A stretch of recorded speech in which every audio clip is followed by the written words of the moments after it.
Testing, testing, testing. There it is.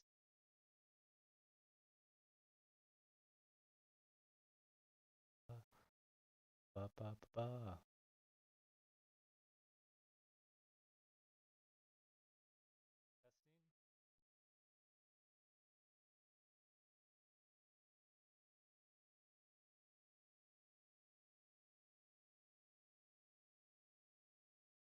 Testing. All right.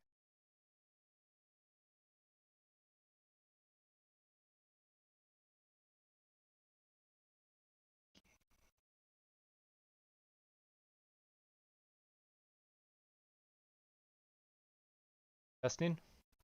Is it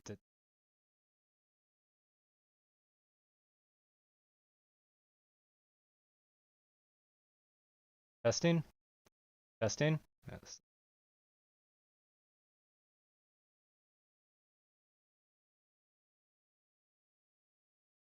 All right, testing. Yep, that's good. All right.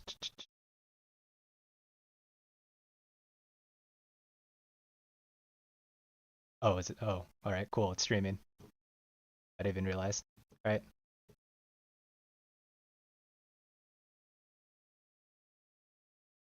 Well, we're gonna be starting soonish, probably in like 5 or so minutes. I'm still trying to set up the stream. But wherever it is. Apparently I'm live though, so okay, we're good.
Okay.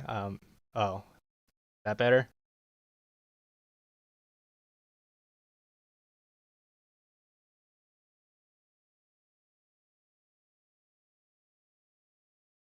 A little bit better? No. Sorry, I'm a mute on Discord just so I can.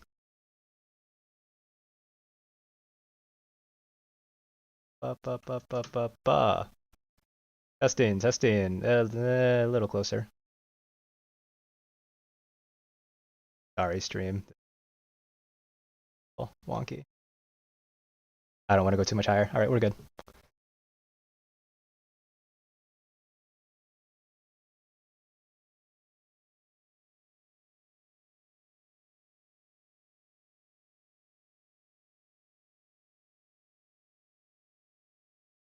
All right, I think we're good to start. How bad is the delay on stream? Because if it's bad, then I can just share through Discord. I don't know quite how far the delay is.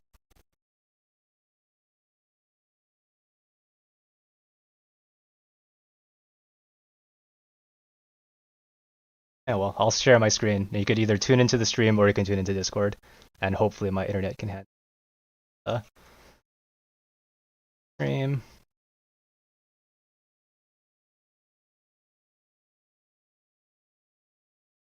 Is it still hard to hear? God. Hello? Oh, it's a pretty. All right.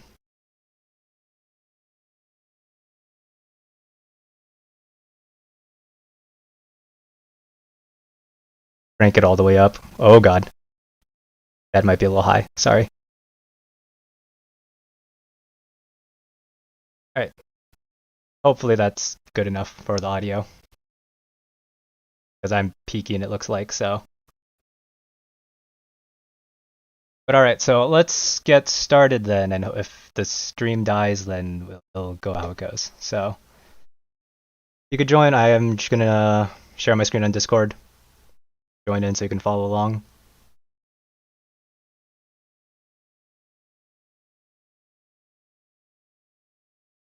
Or into the... Yeah. So, today, we're gonna be doing an anime style shaders workshop.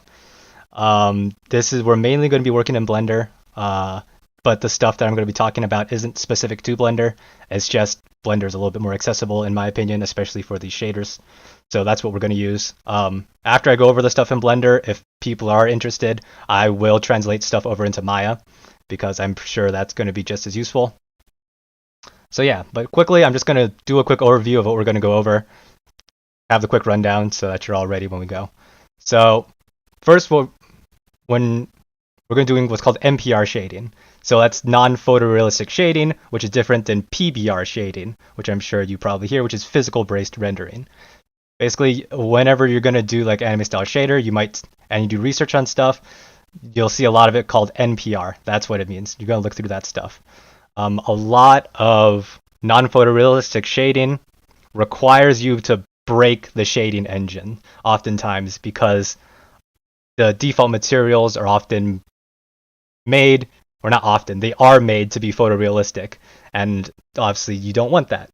So when we talk about NPR shading, we're trying to make it real-time procedural materials, because of course it's very easy for you to just do it in post, like you take an image and then you like do post corrections, add cell shade and all that stuff at the end. But what we're trying to do is create materials that you can look into the viewport and then it looks correct, and you don't have to do all this post-production work, and it's more like put into the pre-production work to get that in. So what we're learning, so we're gonna first create how to create a procedural toon shader, the standard one that's a basis for every toon shader out there, and you can use that to, if you want to get further into this, or for you to just understand how toon shaders work.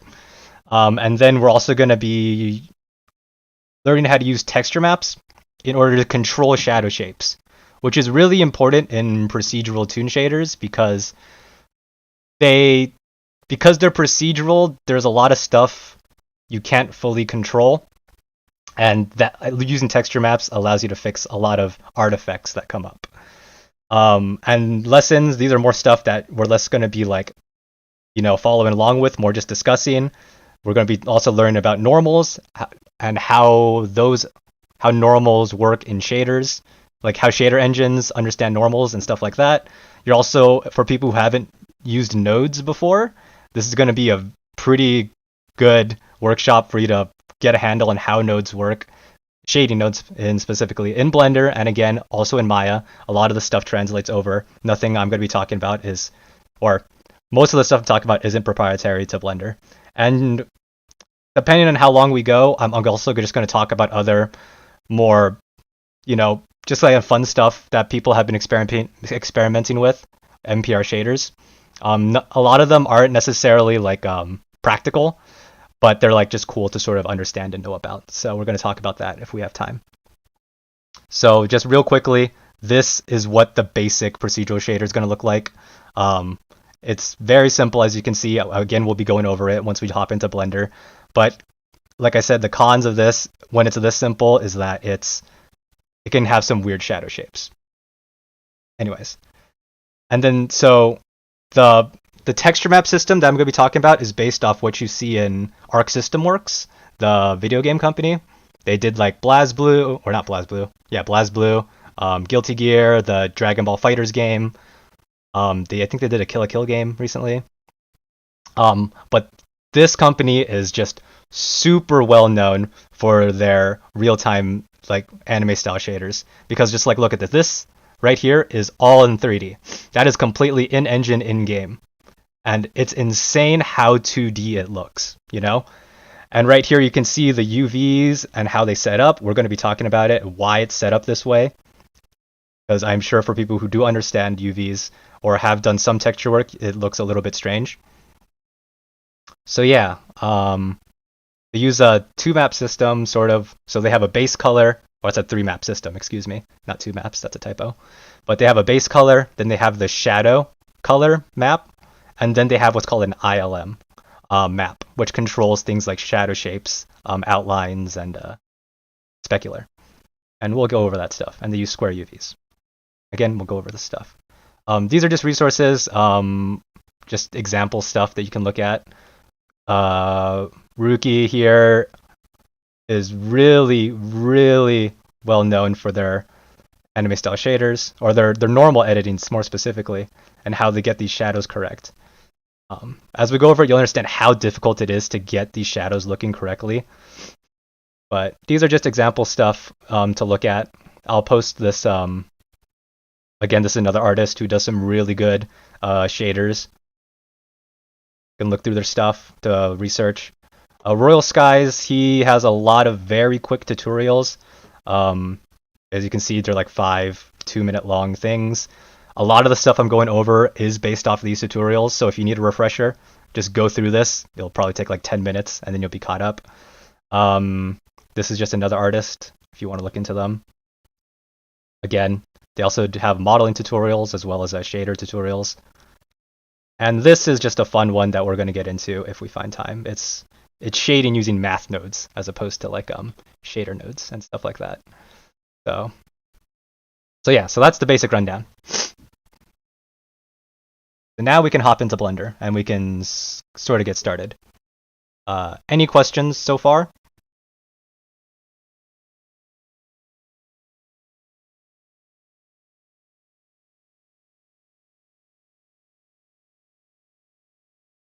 All right. If you ever have any questions, feel free to stop me. I do tend to go fast at times, so don't worry about interrupting me. If Blender would fuck.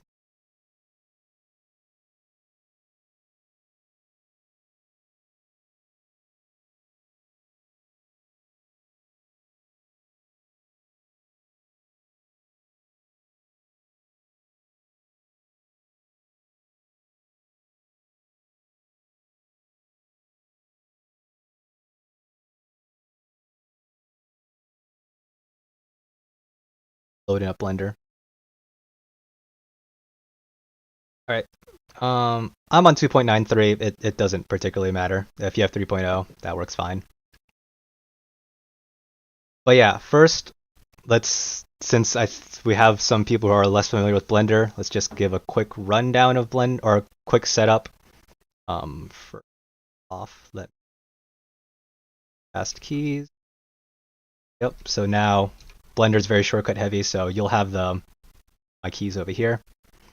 But basically, middle mouse is what helps you orbit around the scene. Shift middle mouse is what allows you to pan around the scene. And scroll wheel obviously in and out, or you can control middle mouse. So basically, middle mouse controls everything in the camera. Shift will pan, orbit, and then control. That's that. And before we start though, we do a quick setup for shaders. So if you go up to the top here into preferences, so go up to file, or go to edit, then preferences. Go down to the add-ons. Add-ons right here. Go into search bar, search for Node Wrangler, and enable Node Wrangler. It's a default add-on that's within Blender. It's not enabled by default, though it really should be. This is just like a must-have whenever you're working in any nodes. It just adds a lot of extra tools that make your life way easier. So enable Node Wrangler when you open up. It just save preferences, but it should autosave, and you should be good. All right. So now let's set up the workspace so that it's for shading. So if you go up to the top, there should be like tabs that say like layout, modeling, sculpting, all this stuff. Change the workspace to shading. So that'll open up all your shader stuff and get you in the right workspace. So up here will be your viewport, and down here is where all your nodes will be. So we'll get that set up. And then alright. Once you get that set up, we're gonna actually delete the cube, because you always delete the default cube. So you just select it, hit X, that's for delete, and then hit delete. So select your cube, hit X, hit delete. Then we're gonna add in a sphere. So, hold up.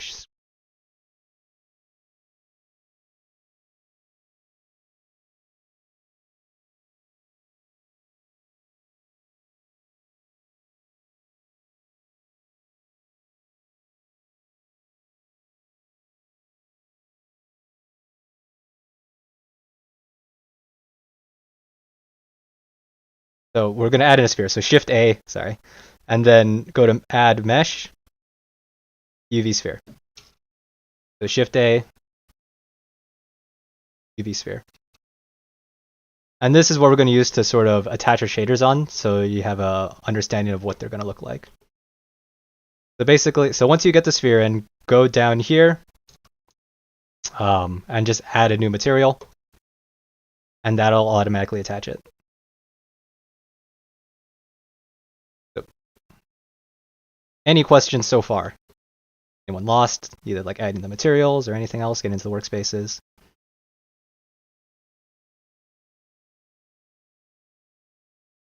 Cool. All right.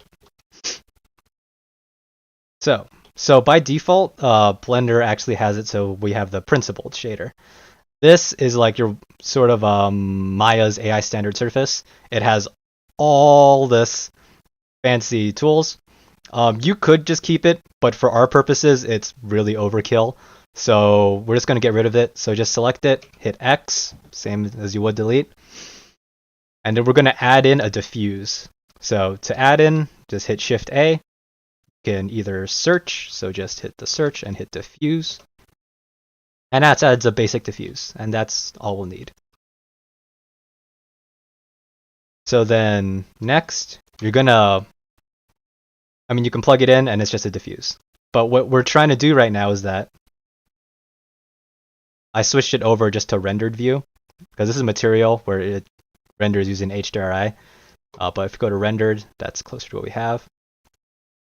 And if you also just right click on the object and hit shade smooth, so you see this line when we're talking about anime style shaders, right? We don't want that sort of like gradient. What we want is for it to be a nice harsh like a harsh shadow, right? So what we do in order to do that is to just throw it into a color ramp. So you take whatever shader it is. Like I said, it doesn't have to be a diffuse. You could use the principled. It's just overkill. And then you could put a color ramp. Now, it went purple because what you tried to do is put a shader input into a value input, and it just doesn't like that. So you hit Shift A and just add a shader to RGB that converts this shader input into a color input, which can be taken as a factor. And then, it still looks like nothing's changed, right? Well, that's because we had changed the color ramp now. You can either, the easiest way is just to change the interpolation, which is right here on the color ramp, from linear to constant. And then, as you can see, when you pull it down, you now have a nice harsh shadow.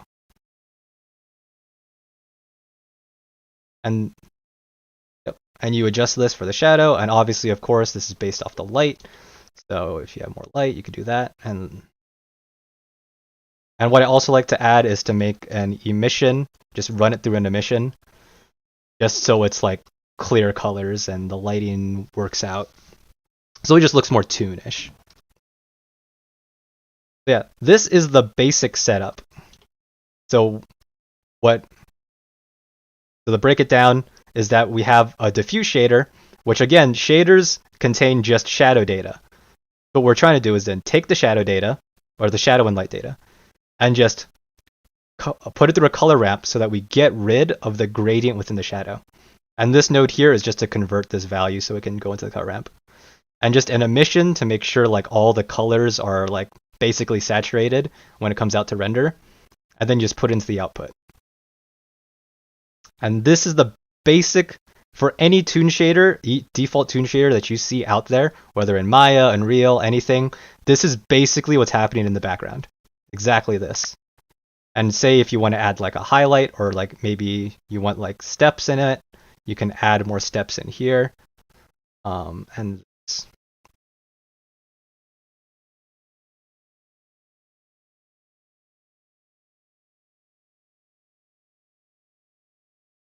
now, you may think, well, that's simple, right? Easy. You don't, like, workshop's over. But this is...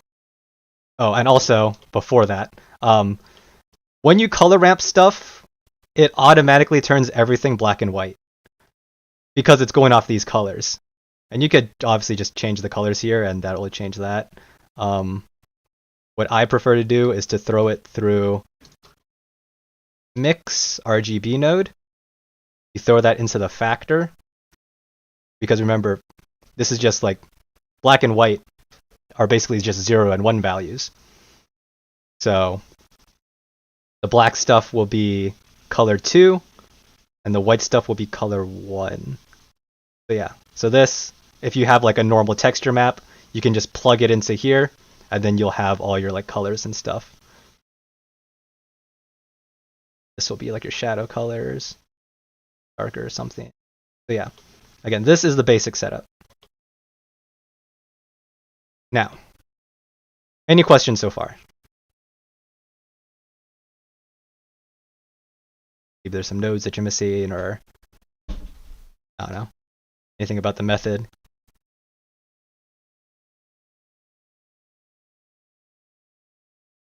All right. So if there's no questions, so this will get you like 90% of the way, or I want to say 90%. It gets you a lot of the way there. For instance, if we do it's just when you have more dynamic lighting and stuff that isn't a sphere, it tends to get a little bit wonky. So let's like throw Suzanne in here. That's just a basic monkey. And I'm just going to show you what like this shader will look like on here. So like the shader isn't terrible. Like it definitely looks toon shaded, even though there's very ugly colors. Oh.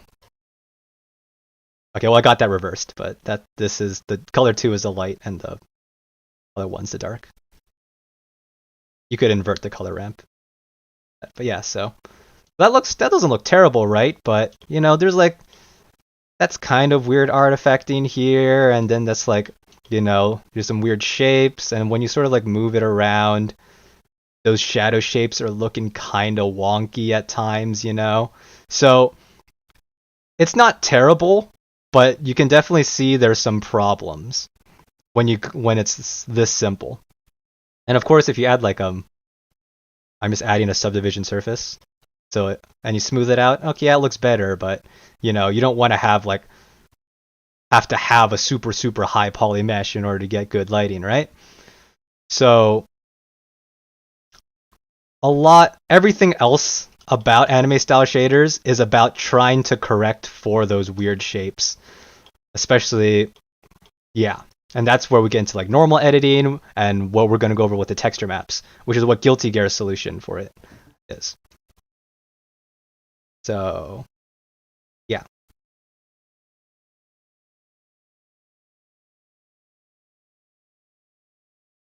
All right, so this is this part of the workshop, just getting the procedural stuff done. Now we're going to move over to that gun file that I made. So move over to that. And we're going to sort of apply, very basically do some UV editing and to learn about square UVs and then the texture maps that Arc System Works uses in order to try and control those shadow shapes a little bit better, as well as even adding lines and details. So you should have your gun model. Hopefully it looks like this. Go up here into your workspaces, hit UV editing, and we're going to go into UVs. Now I already sort of did a little bit of UV editing just to save time, but I did I did the left half here just so you have a reference. But basically, let's first discuss what the Guilty Gear style is. So they, like I said, they basically have, like, they use three maps. Essentially, one map is just the normal texture, like base color that you'd normally use for any sort of shader. And then the next, they have another map specifically used for shadow colors. So it's just basically it's just the shadow colors. But it's the same exact map, you're probably just tinted down or whatever. Let me try and pull up the map again, sorry. Like here.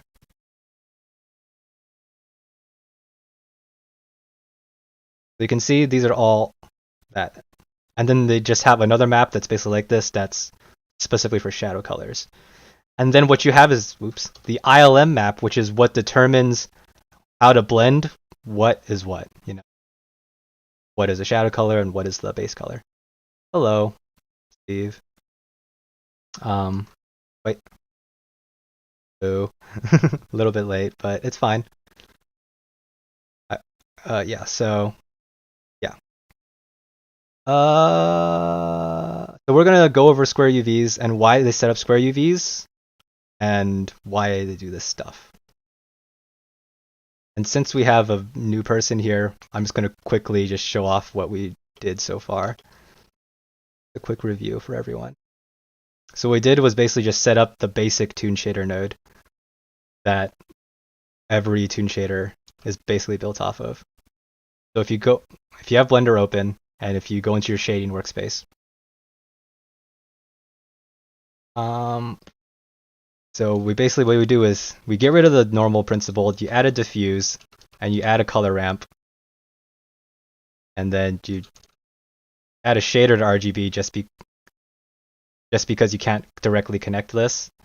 You have to connect it through this. And then boom, set this to constant, and then you have a shader. And then you can add steps in between.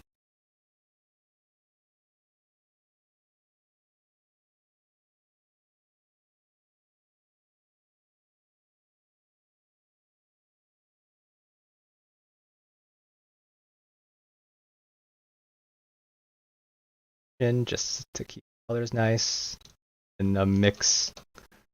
And this is just so you can better control the colors.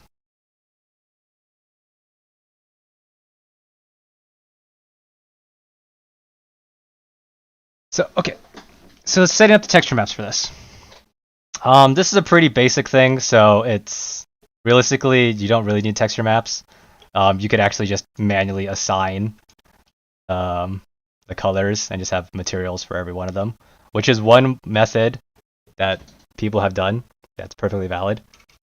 And that's literally just you take this, a new material, and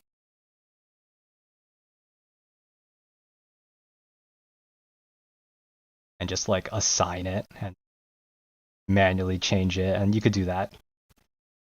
But with texture maps, it's just all in single thing. So go into your UV editing. I'll show you quickly what I did, because it doesn't take this long, but I'm just going to make a new UV map just so you can have this. But because by default, let's just say that's the UVs. It's awful, right? How do you set up for square UVs?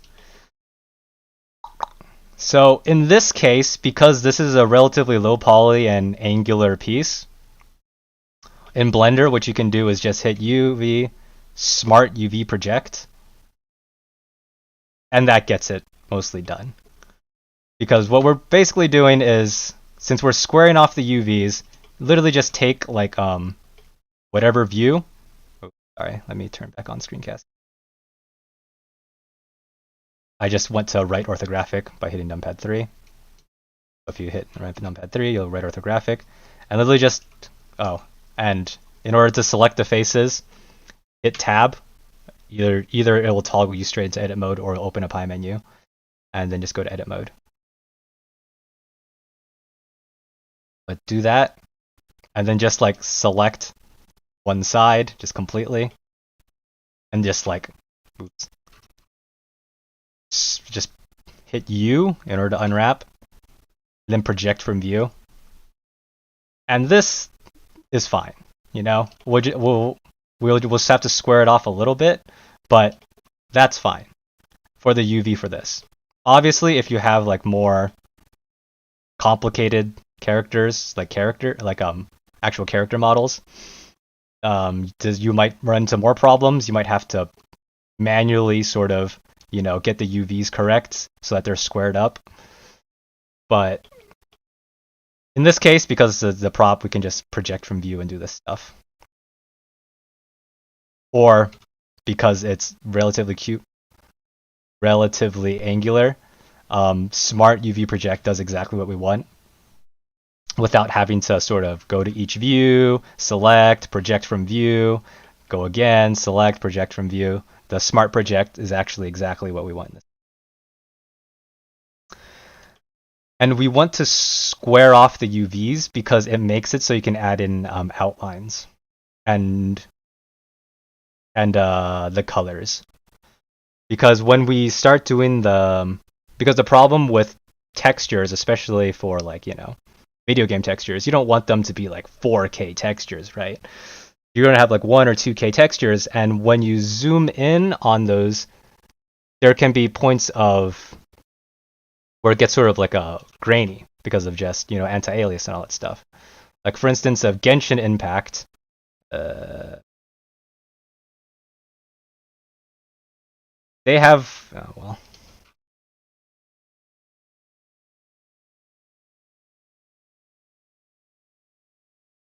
Genshin Impact.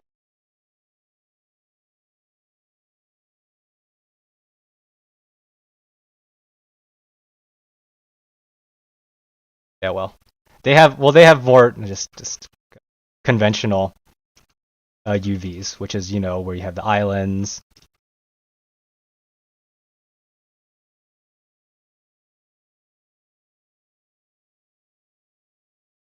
Yeah, that stuff. So this is where you see like conventional, where you have the islands, you have the seams and all that stuff.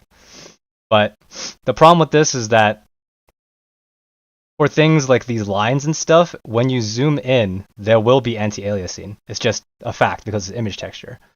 With the square UV methods, you can get rid of a lot of that. And it'll be a lot cleaner on zoom in. And you'll see why. So in order to square off the UVs, it's pretty simple. It's just select the path and just scale it along the axis, the X or Y. Boom. Boom. You're squared. And then you just go off. Boom. Alt left click selects a loop. And make sure you select everything in order to. So I hit S to scale, X because this is the X axis, and 0. So X 0 to scale 0 along, so it straightens it. And that's, that's basically what you do to square off the UVs. This other UV map, I sort of squared this off already. Most of these, as you can see.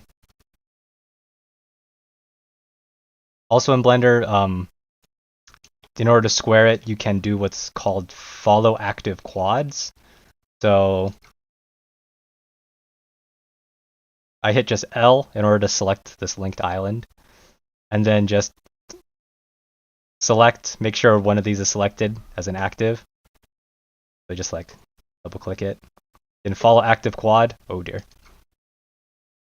Make sure this sync selection is turned on when you do that.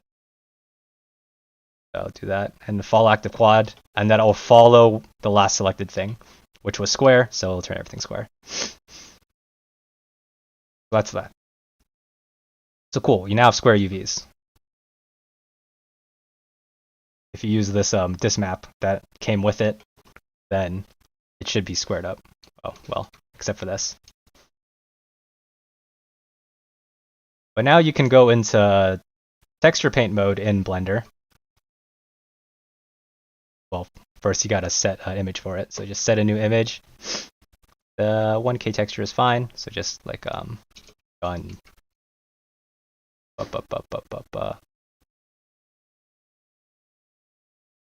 gun color or base. Let's just go base.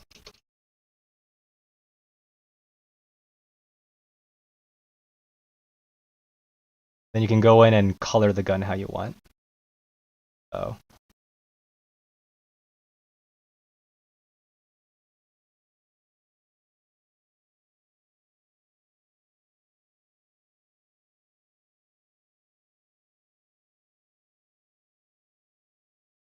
so go in texture paint. I think I just haven't assigned the texture.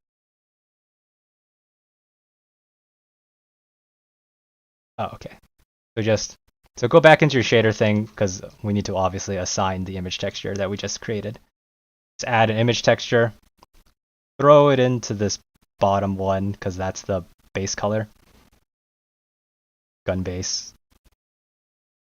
All that stuff's fine. And then, no, let's also create the tint color.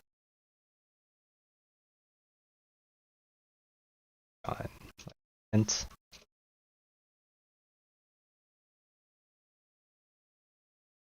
Then add that as well. So, any questions so far? I know I'm kind of going a little bit over the place now.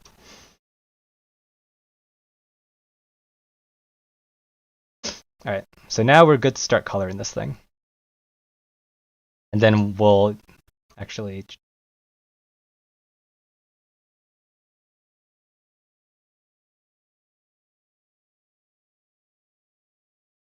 I forget the exact setup. That's not quite the setup, but it's fine.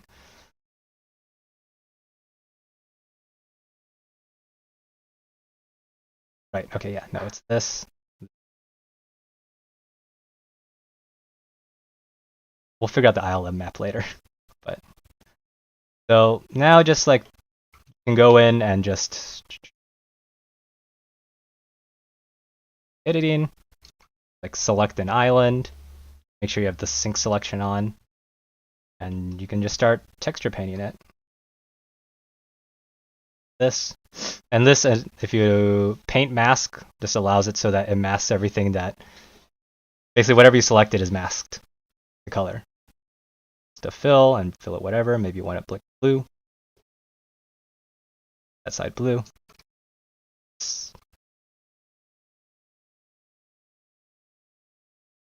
We have to go into edit mode. Like maybe I want to select this island, then texture paint it red. Going.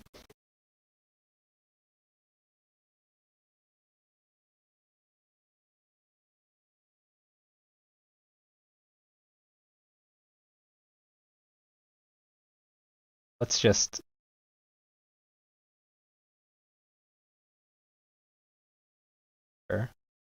Oh, am I basing off? I'm on the tint. All right. Well, the tint is now the base. I textured on the wrong. Yeah, fine. This is now the base color.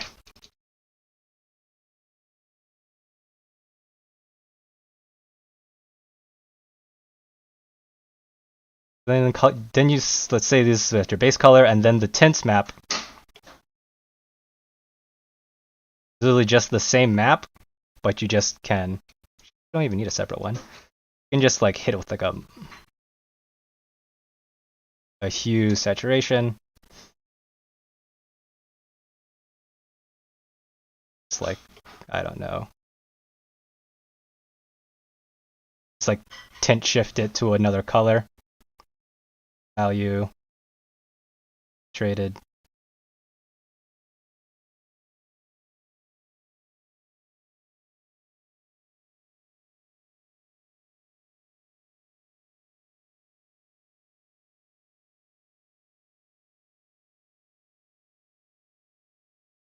Cool. Now, obviously nothing's changed because it's sort of like that. And this is where the ILM map comes in. And the ILM map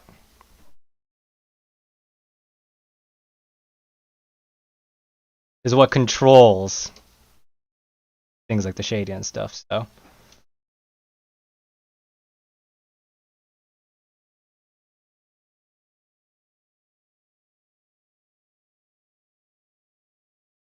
So let's thing.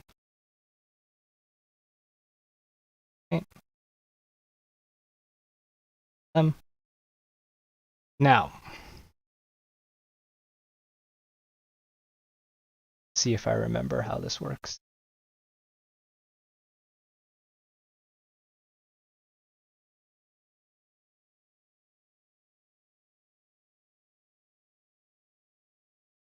But the idea is that this ILM map, you're then going to be painting on the shadows, because you're basically going to be erasing whatever's on the base and replacing it with whatever's on the tint.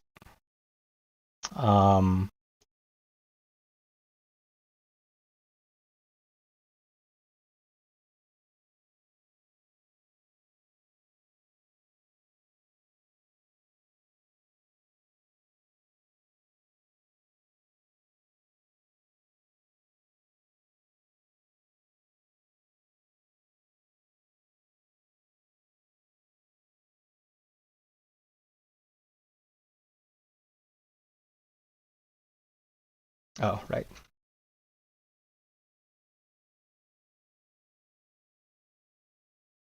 Match the ILM map.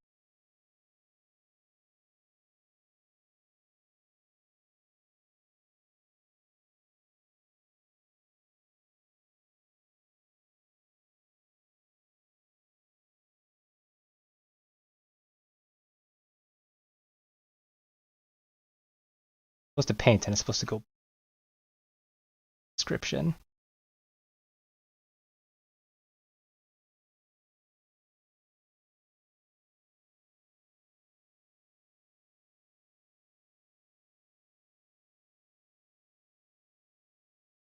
That's going blue.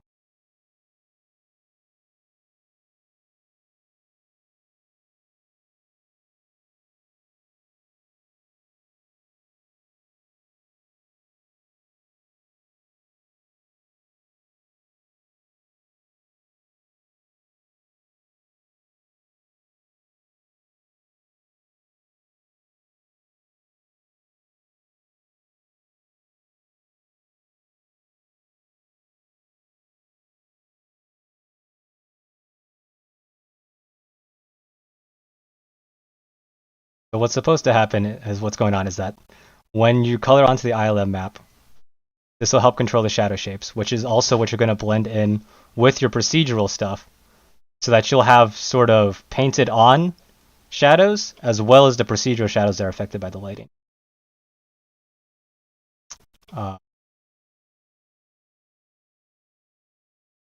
Be honest, I haven't done this part very often, the actual shadow shaping thing, but in theory it should work.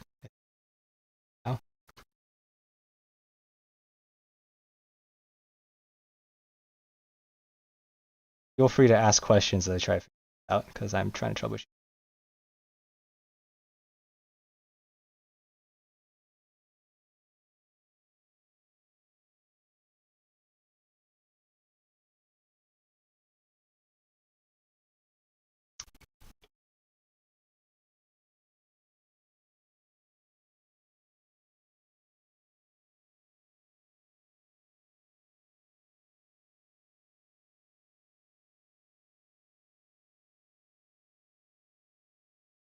Okay, there it is. Alright, there it is. Okay, I see it now. I see my problem. I see what's happening.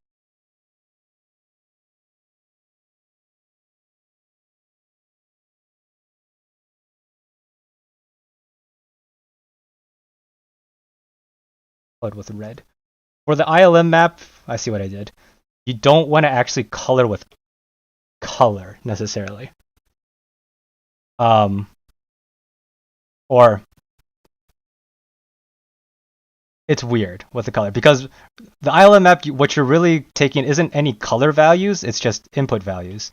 So this is where the color comes from, and the tints map, which is where we're basically just hue shifting this to become the tint map, is color values. But this is what we're just trying to get, like data values, in order for you to determine shadow shapes and also outlines, which I'm going to show you outlines as well. In order to do that, you can actually make both those maps into one map by separating it out using the RGB channels. So basically the red channel, which is what this could be used to control shadows. Your green channel can be used to control outlines, and I'll show you outlines real quickly. And then the blue channel can be used to control specular highlights. But those are things I haven't set up in a while, so I'm trying to remember. So let's go. So I basically showed you the basis of how it works for a very bad example, but how the tint works for it to do shadows. So you'd get your base color, and you'd get whatever map that determines your shadow color, whatever you want your shadow color to be. You then get this map, the ILM map, and you paint on using white or black if you only want to just do shadows. What the shapes will be. So if you want like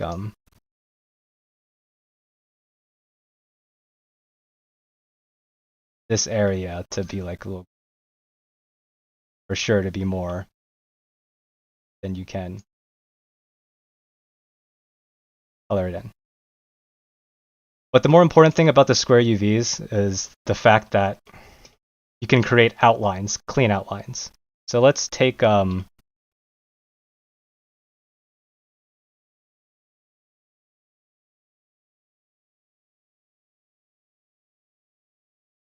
to UVs.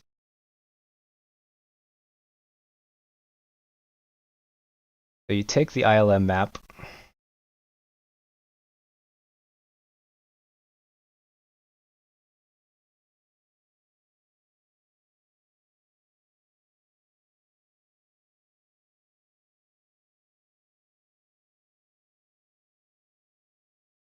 quick break as I try to remember this. I'll take 5 and I'll pull up. Slipping my mind right now.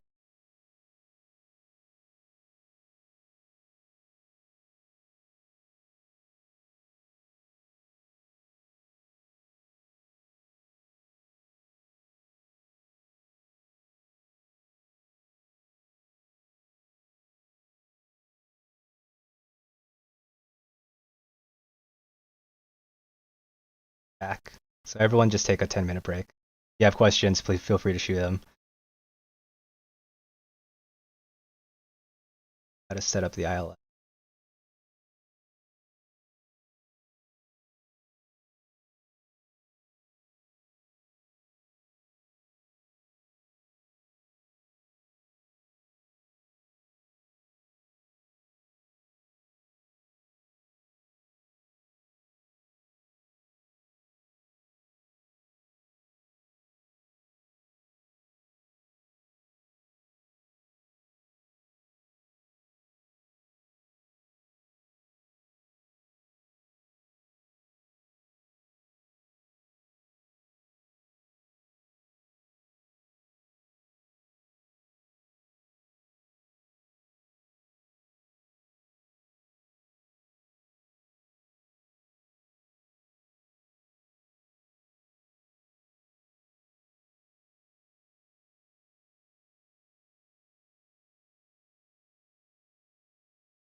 this model just may not be the model works well for showing off square UVs and how they work, but they might be problematic because drawing in the details is a little bit more. It's less necessary, so I might just pull up just another model just to show off what I'm going to be talking about, because adding in line details is what's the most important part of the square UVs, and why Guilty Gear does it like that. Here's just a character I have that I messed around with a little bit of shading. Because for like hard surface stuff, it's a little bit more straightforward and a little bit less necessary, or it's less, how do I put it? You find less of a reason to do like a lot of the detailing and stuff to get like the anime look, because it's already sort of there, and you don't really need the texture maps for that. You can really just use material. But for something like this, where it's more organic shaped, and you say you want to add like these like detailed lines, which I'm mostly referring to, you could just look at this 1-minute video, and it'll probably if you need a refresher, it's basically adding those details in, and you can see how crisp, oh god, those lines are, especially when you start zooming in. And that is, a lot of it is because of the square UVs, because there's less sort of, what do you call it, like morphine, because when they're all in line, they're in line. There's no anti-aliasing because it's just a straight line. So let's just like try adding some details onto here. But overall, that's basically how anime shaders work. The procedural stuff, the 3 texture maps. I don't feel like I did the 3 texture maps much justice, but that's because I'm a little bit inexperienced with it. And if you want, you can go study that a little bit more. Oh, I can also link some just pre-bought shaders you can buy. But this is just more for the knowledge of how shaders work and methods that you can use to do that. So I'm gonna try and get that. But that's that. After this, I'm probably just gonna discuss some more other stuff about normals and shaders, if people want to stick around for that. But these are the 2 basic methods if you want to start getting into anime shaders.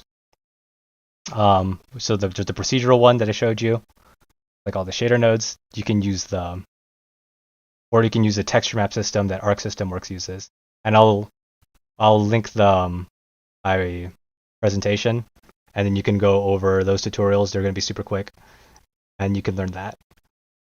The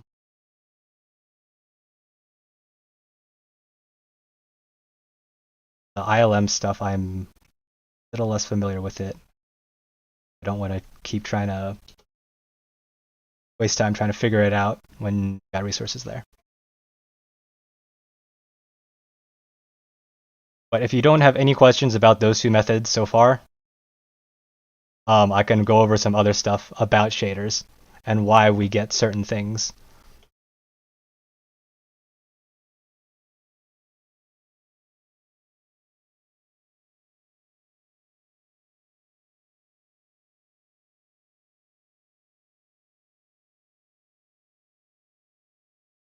So the big thing about, like I talked about earlier on with procedural tech,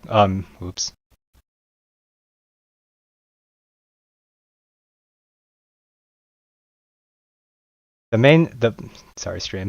main thing about procedural textures is the shadow shapes. And I'm going to quickly pull up a model. Well, this is just a good example so this is a model you can download online. This was made by Rookie, and you can sort of see the shaders on her already. And when you move the light, the shadows actually look very anime. You know, there's this very harsh line in between. You can get a little bit of the mouth line.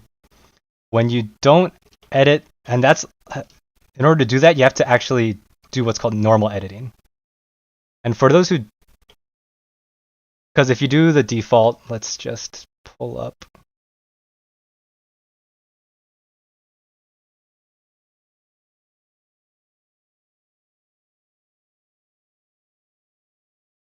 So this is just also just a base model. But if you do the basic shader that I taught you, the procedural one, which is just, choose, just color ramp it.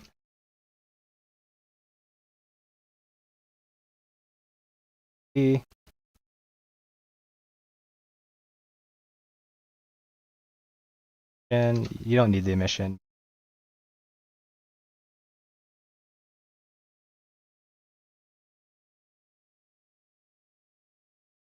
Constant.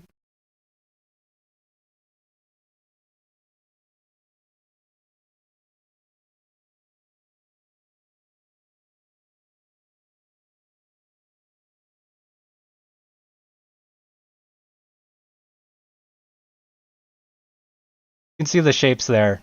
Obviously, let's not. The shapes aren't very appealing, right?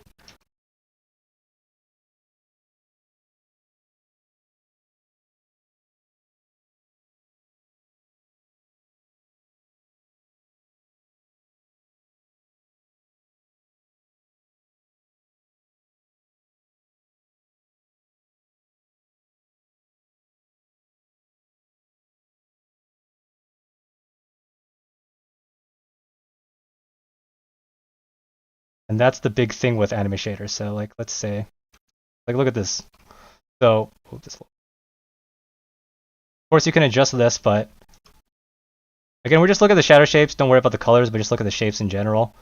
Like you see that, like this, that's like a weird shape for a shadow. It's sort of like the Rembrandt triangle, but sort of not. So like when you get the procedural stuff, the stills you can get decent, but when you start animating it, you get problems. In order to fix these, you do what's called, you have to do normal editing, which is what things like Ruki or what the other person was, Yuli, is the two artists that I showed do a lot of, and they specialize in. Really. So what normals are in 3D engines is determine the direction that each vertice is facing. So I have an add-on that specifically is for normal editing.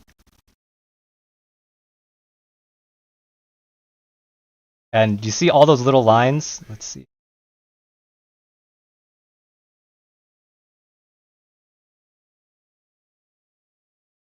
Those show the direction that these are facing. And it's the relationship between this direction and the angle of the light that determines how they're lit. So if they're, if the angle is, just like, so if your angle, let's say that, like, this is your light ray, and this is your normal. It's at like a 90 degree, it's like 0% lit, right? Or, yeah, 0% lit. If they're both facing, so this is your normal and this is your light ray, then this will be fully considered to be fully lit. Let's just put that as a 1 and that as a 0. And then everything is in between. And obviously if it's facing away, same direction, then this is like the back face. And then that's where back face culling comes in. So you can't just, in order to get these shapes right, you can't just leave it at the default. You'd have to actually edit it so that they look correct.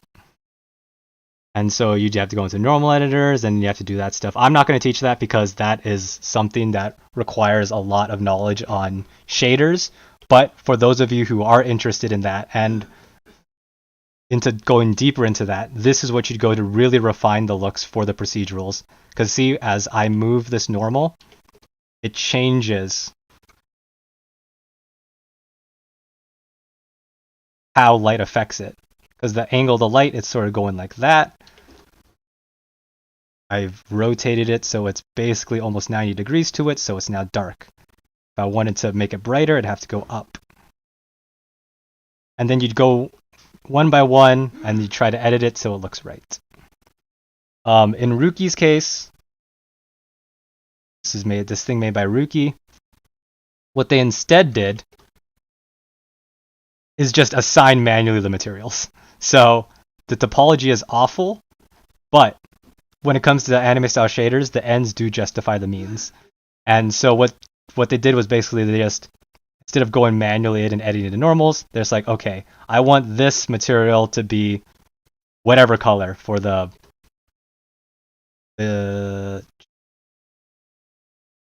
like Rembrandt triangle type thing.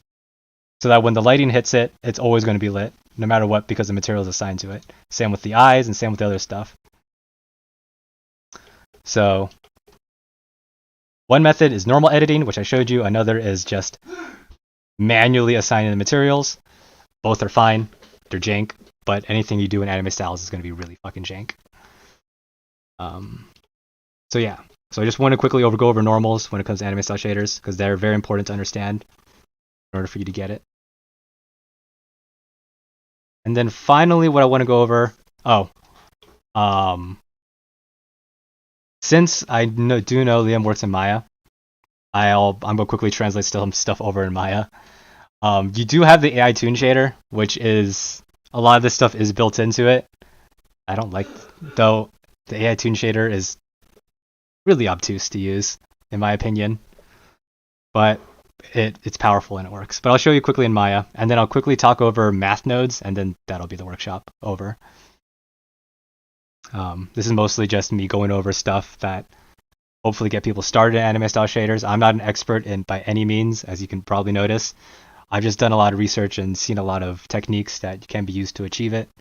And hopefully, if people are interested in it, they can pursue this further. It's just something that takes a while to get used to, and I've only been doing it for maybe a couple months or so. But I thought it'd just be cool for people who would be interested in it, and for people who just want to learn shaders. You can learn a lot through just breaking down the shaders and understanding what's going on in the back end. But so yeah, quickly, so I'm just popping into Maya just to show off what I basically showed off in Blender. So here, you go into the Hypershade editor. Here. And same exact concept, right? So what we're basically doing is you're taking your diffuse shader, you're putting a color ramp through it, and then you're outputting that by changing the interpolation to like something like linear. Or not linear, like a constant. Take this.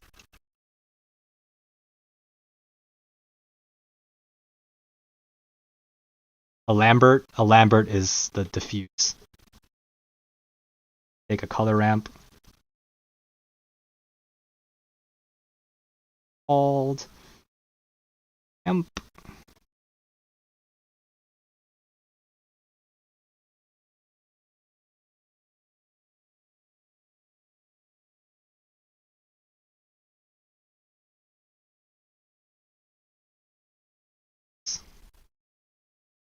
I'm a little bit less familiar with Maya's, how it works in Maya, but I wouldn't see why.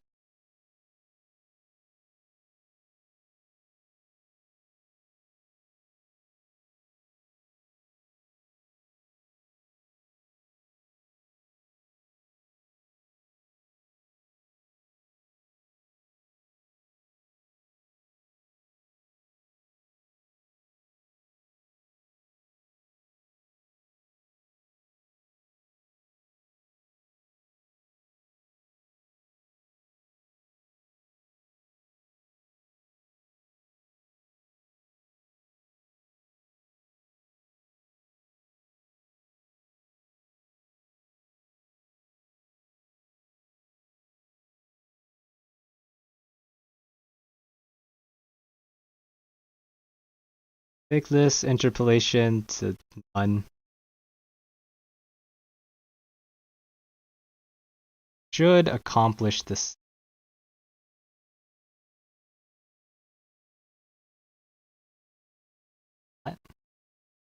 sir.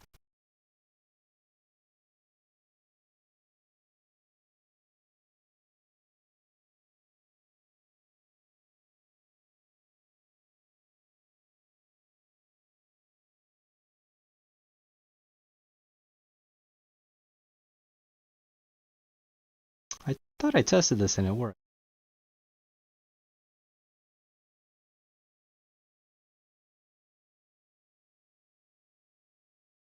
I know that's stupid. Okay, well, screw that. Well, just use the AI Tune shader then, if you're going to use Maya. Because Maya has an AI Tune shader, and it works exactly the same. Tune. It just has a lot more options, because it's sort of built in. So in order to get, like, say, the actual tune shader gradient, you just go through the tone map, I believe, and you just attach a ramp to it.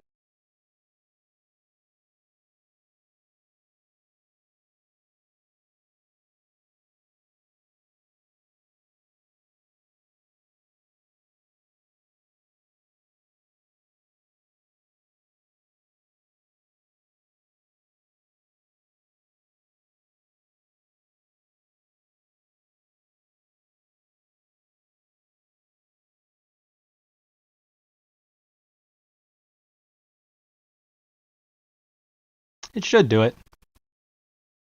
Guess it's not. Yeah, well, whatever. But yeah, that's basically it. But yeah, that's basically all the Tune Shader workshop's about. How to do procedural, how to use the texture maps, some basic stuff about ins and outs of it. Yeah, I'll throw back the link to the resources to a bunch of stuff I used, in case people want to look over that stuff. Just more of an open discussion about how it works, introduction to things. People want to delve further. Right ahead. Yeah, but that's gonna be the workshop. Thanks for people who showed up. And out. Hope y'all have a good day. I'm gonna end.